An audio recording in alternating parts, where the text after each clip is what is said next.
Vous avez été un ministre compétent et vous êtes un premier ministre compétent. Maintenant,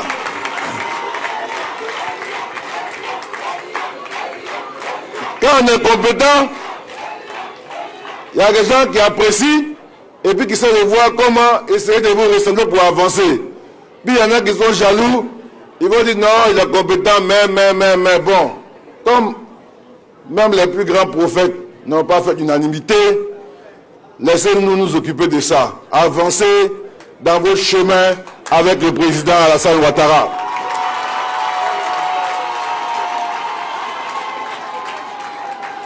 En Afrique, je peux témoigner, il n'est pas évident d'avoir un cadre compétent, politique, qui a un sens élevé de l'État, qui est intègre et qui est vraiment quelqu'un qui a de l'affection pour tout le monde, mais qui demeure un lion. Si tu le provoques aussi, bon, le lion aussi, si après tu dis, ouais, le lion m'a griffé, je suis fâché, mais bon, qu'est-ce que tu as fait pour qu'il te griffe? Tu l'as provoqué. En tout cas, moi, je suis très fier de vous et je suis fier de vos petits frères. Je suis fier parce que ça fait longtemps, près de 25 ans, que vous m'avez adopté auprès du président Ouattara. Et jamais, à aucun moment, notre relation n'a souffert de quoi que ce soit. Parce que nous sommes une vraie famille, où il y a l'affection, où on prie l'un pour l'autre, où on s'aime. Nos familles agréent cette relation, cette amitié forte.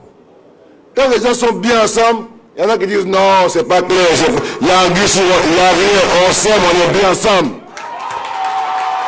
Donc, Ahmed Bakayoko, c'est le petit frère d'Abadou Gon Koulibaly, les deux sont des enfants d'ado. Et on a été bien élevés. Nous ne sommes pas comme ceux-là, dans des familles, tu es le plus petit, tu n'es pas plus fort que le plus grand. Tu n'as aucune légitimité, mais tu veux le dépasser. Et ça, quand tu fais ça, tu veux désorganiser la famille. Et vous les vieux, les chefs de communauté, vous savez ce dont je parle. Il ne faut pas se disperser quand on est en famille. Il faut rester ensemble. Quand on avance là, chacun avance un peu. Et le reste, ce sera l'histoire de notre vie. Et puis un jour, comme tous les humains, on partira en laissant un héritage, un message sur la terre.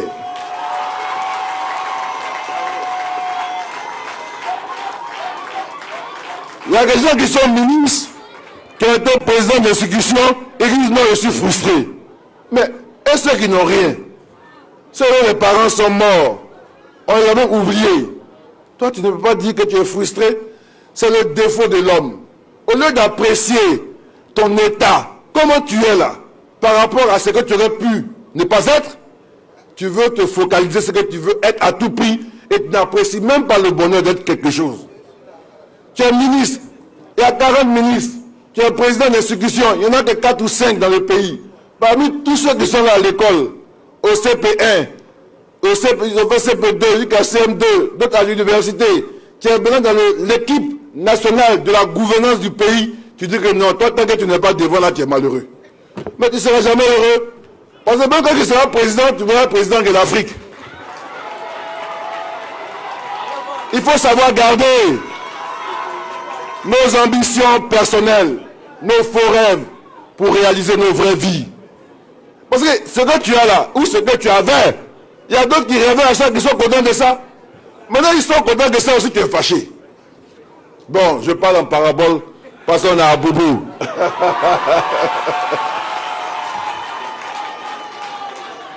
Donc, nous, à Bobo, monsieur le Premier ministre, nous avons été patients. C'est vrai, à un moment donné, le découragement a failli nous gagner, a failli gagner les populations. Mais Dieu merci, grâce au plan d'urgence, aujourd'hui, l'horizon est meilleur et l'espoir est une réalité. Et l'amélioration de la qualité de vie des populations est une réalité. Et je veux vous dire merci. J'en ai profité pour dire à quel point je suis heureux d'être avec vous. Et ce n'est pas fin. Je suis bien avec vous. Et nos familles l'ont agréé. Votre épouse m'a adopté comme son petit frère. Quand j'ai faim, elle sait ce que j'aime manger, elle me prépare, je mange bien ma sauce feuille. Et quand votre petite soeur chérie vous a envie de titiller un grand frère, c'est vous, elle titille, elle ose même ce que nous n'ose pas, parce qu'elle est à l'aise avec son grand frère. Et tout ça, par la volonté du président et par la grâce de Dieu, nous avons scellé ça en lieu saint. Oui, nous sommes croyants. Vendredi, nous sommes croyants, nous prions. Et nous savons la force de ce symbole-là pour nous, nos vies, nos ancêtres.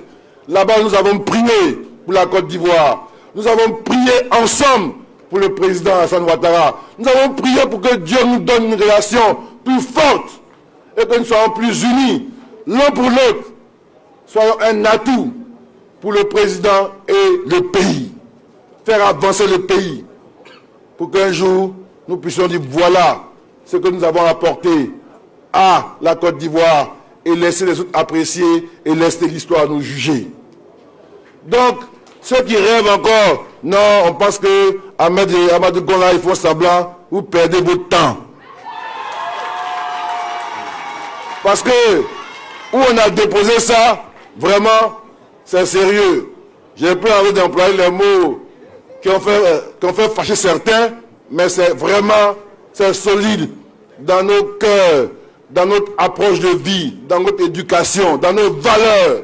C'est important. Et je veux qu'à Bobo, notre commune partage ce pacte scellé des enfants d'Alassane Ouattara pour le bonheur de la Côte d'Ivoire.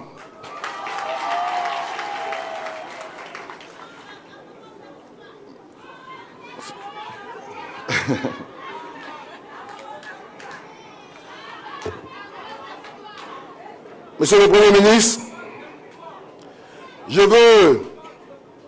manquerai au devoir de vous dire que ça va mieux, mais on pourrait faire mieux, on pourrait faire davantage. Nous avons pu impulser le plan d'urgence grâce à une dotation spéciale en 2017 ou 2018, je crois, de 20 milliards. Et là, depuis en 2019, on n'a aucune visibilité sur la dotation budgétaire, au point où certains projets entamés, comme certaines voiries, sont en train de prendre du retard. Et avec ces pluies, on est en train de perdre le bénéfice de beaucoup d'actions qui ont apporté du bonheur aux populations. Je voulais plaider, c'est regarder, parce que monsieur le Premier, Abobo, c'est 2 millions d'habitants. C'est le cœur de la Côte d'Ivoire. C'est le dortoir de la Côte d'Ivoire. Tous les gens de Cocody, du plateau, leurs chauffeurs, leurs gardiens, leurs cuisiniers, sont des gens qui viennent dormir à Bobo pour repartir. Ils voient dans leurs assiettes, ils voient comment ils vivent. Et quand ils reviennent, s'ils n'ont pas un minimum, ce n'est pas bon pour la paix sociale, pour la stabilité du pays. On est plus de 2 millions d'habitants. Nous avons mis 6 km de voirie, dont à peine 100 sont bitumés. 50 depuis l'indépendance et 50 depuis que le président Ado est au pouvoir. En 8 ans, il a fait déjà autant qu'on a fait depuis l'indépendance. Et nous avons donc en moyenne 10% de voiries bitumées dans un district où la moyenne est entre 50 et 70, voire 90 pour certaines. Oui, on nous avait abandonnés. C'est le Premier ministre, je plaide pour que dans le plan d'urgence, il y ait un plan spécial pour bitumer à Bobo. Parce que tous les problèmes viennent des routes. Le cadre de vie, les canalisations, le désordre, la saleté. S'il y a des routes, déjà, les populations vont sentir les choses différemment. Je vois des ponts de certains budgets. On voit dans certaines communes des investissements. Je pense qu'il y a un investissement sérieux et qu'on fait un bond d'Abobo. La moitié d'Abobo est bitumée. Je pense que définitivement, les gens d'Abobo sauront et auront mérité leur contribution à l'avènement du président Alassane Ouattara. Et c'est possible, je sais que c'est possible grâce à vous.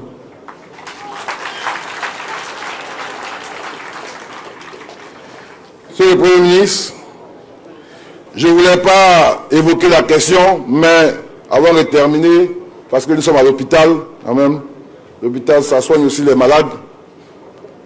Je ne voulais pas évoquer la question, mais je suis obligé de dire qu'à Bobo, on n'a pas apprécié la déclaration du président Bédié concernant Abobo. Parce qu'il a dit est faux. Avec tout le respect, il n'y a pas d'autre terme. Ici, nous vivons en paix. Les communautés de la Bobo ont trop souffert de la division. Il y a eu des morts ici. Il y a eu des morts dans des mosquées. Les populations ont souffert de la xénophobie. Les populations ont souffert de l'ivoirité. De grâce, laissez Abobo en paix. Laissez Abobo en paix. Aujourd'hui, je ne dirais que cela. Mais laissez Abobo en paix. Comme on dit dans le langage d'Abobo, enlevez notre nom dans votre bouche. Il faut enlever Abobo.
C'est bon?